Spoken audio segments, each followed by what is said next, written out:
Hey everyone, welcome back to Corporate Decoder. Today, FRMI Inc. just filed an 8K and I'm seeing a key leadership shakeup that might signal a big shift. Quick note, this is not financial advice, just my take on public filings for educational purposes. The company is bringing on a new director but losing their chief financial officer. And with the stock already dropping, this timing is interesting. Alright, let's dive into FRMI Inc.'s latest report. This is an 8K filing which companies use to announce major events that shareholders should know about right away. The big news here is a change in leadership. The board of directors has appointed a new member, Jeffrey S. Stein. To the board, he is going to be a Class 2 director, meaning his term will expire at the company's 2027 annual meeting. This appointment is effective the 19th of April 2026. So, who is Mr. Stein? He is currently a co-founder and managing partner at Breakpoint Advisory Partners, a firm that helps companies with tricky deals and big strategic changes. Before that, he spent over a decade at Stein Advisors LLC, also doing financial consulting for both public and private companies. The filing highlights his experience as an executive and director on various committees like audit, compensation, and corporate governance.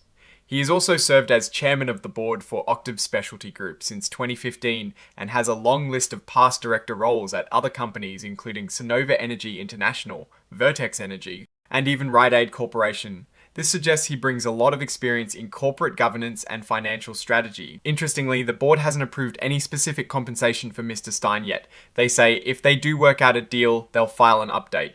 There are also no special agreements between Mr. Stein and anyone else at the company, and no family ties to current executives or directors. This means his appointment seems to be purely based on his qualifications and experience. Now, on the same day, the 19th of April 2026, the company also announced the departure of its chief financial officer, Miles Everson, and secretary. He is no longer with the company or any of its subsidiaries. The filing mentions his resignation was without what is called good reason, which is important for severance and future discussions. The company is currently looking for an interim CFO. It is worth noting that Mr. Everson has been elected to the board of directors as a result of director designation rights held by a trust. So while he is out as CFO, he is still involved at the board level. The company also mentioned they issued a press release about these events on the 20th of April 2026, and that is included as an exhibit with this filing.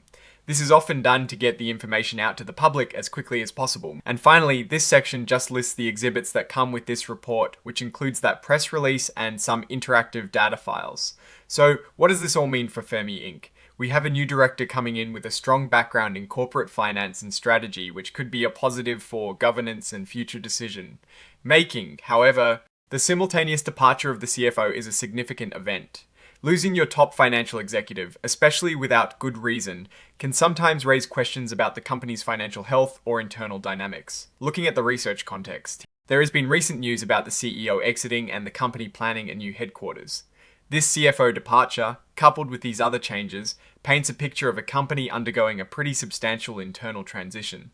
The stock has also been falling recently, with headlines about it plunging pre-market on the 20th of April. This filing provides some of the behind-the-scenes reasons for these shifts. The addition of an experienced director like Mr. Stein could bring stability, but the market's reaction to the CFO's exit suggests investor concern.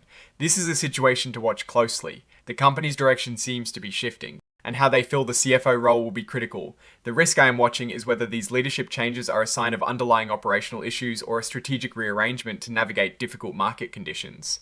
Oh, and the research tools I actually use are linked in the description. They help keep this channel going. That is my take. Stay decoded. If you found this breakdown helpful, please like, subscribe, and join our Discord community for more.